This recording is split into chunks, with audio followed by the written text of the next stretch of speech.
First, Democrats are threatening to arrest ICE agents who are working without pay rather than the criminals out on the streets. Nancy Pelosi saying this: our state and local authorities may arrest federal agents if they break California law and if they are convicted. The president cannot pardon them. And former Chicago Mayor Lori Lightfoot out with this take. We start the process of unmasking the agents.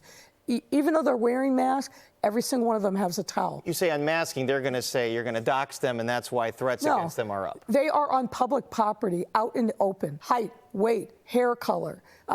They wear their vests in a particular way. They're wearing insignias. Even the masks that they wear, the shoes that they wear, the cars that they're driving. We have a right to compile that information and put together a profile of each of these agents. Meanwhile, Illinois Governor J.B. Pritzker had this to say to Fox's Bret Baier. If you're an ICE agent and you do these things, we think you ought to be held accountable. The problem is who's holding the bad ones accountable? Because the bad ones, frankly, are the ones that we're seeing all the time. Plus, Pritzker wants an accountability commission. What's that? He signed an executive order creating one to document alleged abuses by federal agents during local immigration raids. Perhaps Pritzker and his fellow Democrats should focus more on getting these guys you're looking at, the bad guys, the 9 alleged criminal illegal aliens arrested in Chinatown this week. Or how about the fiery crash in California that killed 3 American citizens? You're looking at that right now. Let's bring in acting ICE Director Todd Lyons. Todd, I want to play for you, because we haven't heard from you since J.B. Pritzker joined our own Bret Baier, a soundbite he said about how much he is helping you in your endeavors. Listen to this.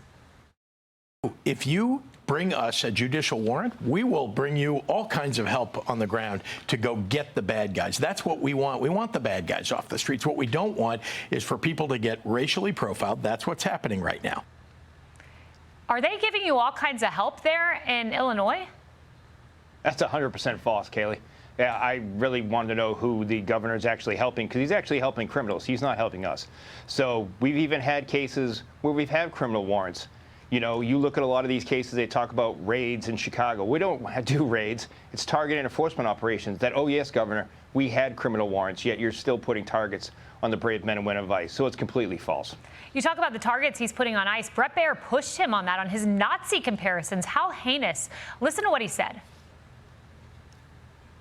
In this environment, you're demonizing ICE agents. If some ICE agent gets killed, and we just saw an assassination attempt down in Dallas, isn't that not something that we should be really talking about like that? The thing that we're demonizing is when ICE agents aren't following protocols. They aren't acting like law enforcement should act. They're instead literally racially profiling. We've seen it.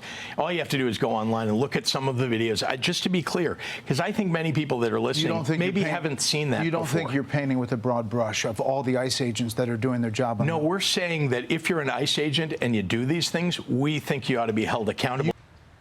Todd, you lead ICE. And if you listen to him there, he won't back down from calling the hard-working men and women that work for you without pay right now Nazis. Yeah, you know, Kayleigh, it's disgusting, but the men and women of ICE aren't going to be deterred by that. I'm going to keep pushing back against the governor. It's funny, actually, when he was in studio with Bret, I was down the hall in another studio. I kind of wish we had a conversation face-to-face. But, of course, we didn't, because they don't want to have a conversation with me. Because what the brave men and women of ICE are doing are protecting people, not only in Chicago, but all across the United States. And that's what a lot of people aren't getting.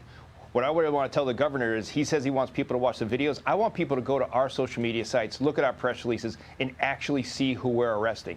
So when the governor says that we're not acting in accordance with law, we're working to do what Congress has enacted us to do. It's a federal law enforcement mission. And look at the public safety threats. The Tren de Aragua members, MS-13, sex offenders, child rapists, fentanyl dealers. The list goes on and on that we got out of Chicago. And I really wish we would get some credit for that. Todd, so you were in the studio the same time Pritzker was there.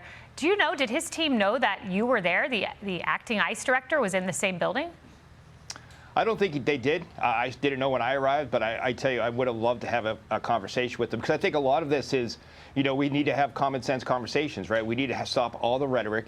You know, ICE is doing a law enforcement mission. That's what we are sworn to do, and that's what we are signed up to do.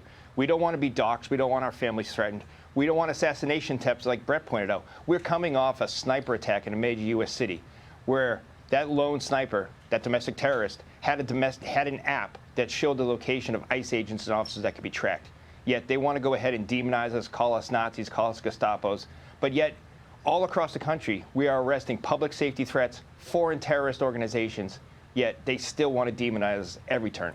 I can't believe it because it was unequivocal that sniper's motive. He was attacking ICE. He made that very clear. And then you have Lori Lightfoot saying that she wants the weight, hair color, vest, insignia, mask, shoes, and cars that you are all driving documented. I mean, it sounds like a hit list. She says that's not her intent. She doesn't want you guys doxxed. But I bring that up because you pair that with Pritzker's rhetoric. And Brett asked him, will you go on a ride along with ICE? And he just equivocated and basically said he didn't need to do that. What would your message to him be? You didn't get to talk to him at the Fox studios. You want him on a ride along? I invite anyone to come out and see exactly what we're doing because we're transparent. We're not hiding anything, Kaylee. We want people to see exactly the violence that ICE officers get, right? So when we go out and arrest a public safety threat, the men and women of ICE are being rammed by people that aren't even involved in that operation, that are using a deadly weapon in a vehicle or a truck to hurt the brave men and women of ICE. And it's because of the political rhetoric. People think that it's okay to strike an ICE agent, to hit a federal officer, to run from the police, to interfere with an arrest. And it's all because elected officials are stoking this fire and they're putting their stamp on approval that it's okay to resist law enforcement. Todd, your agents are heroes. You're doing great work. You're keeping this country safe. Keep it up, and thank you. Thanks, Kelly. Appreciate it. Hey everyone, I'm Emily Campagno. Catch me and my co-hosts Harris Faulkner and Kaylee McEnany on Outnumbered every weekday at 12 p.m. Eastern, or set your DVR. Also, don't forget to subscribe to the Fox News YouTube page for daily highlights.